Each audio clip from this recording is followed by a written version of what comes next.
negatively affects people's health more than anything else.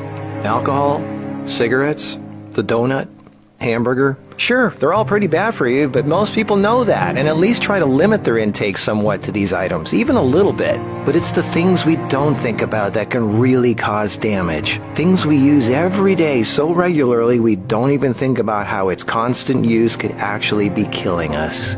The real culprit is the chair.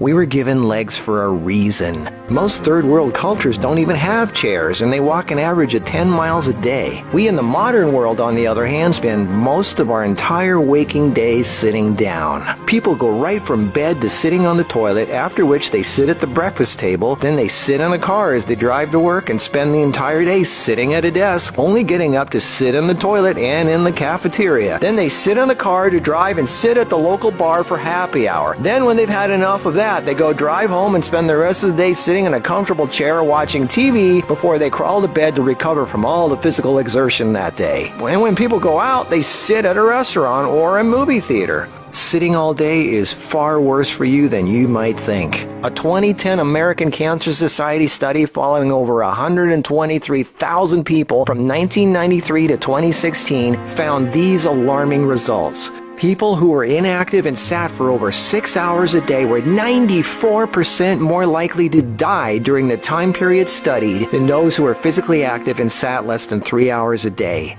That's almost 100%. And get this, findings were independent of physical activity levels. The negative effects of sitting were just as strong in people who exercised regularly. 60%, that's over half of employees surveyed, were convinced they would be more productive if they had the option to work on their feet. Medical experts have started referring to long periods of physical inactivity and its negative consequences as sitting disease.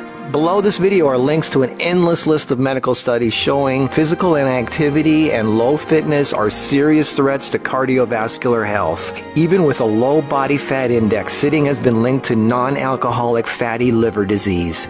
Studies showing differences in brachial and femoral artery responses to prolonged sitting. Studies showing reducing sedentary time may protect DNA. Sedentary lifestyle has been linked to depression. How sitting less increases muscle mass. Multiple studies linking diabetes to inactivity and sitting. Cells in idle muscles don't respond well to insulin, so the pancreas produces more and more, leading to diabetes. And how 5 minutes of standing every half hour can improve glucose metabolism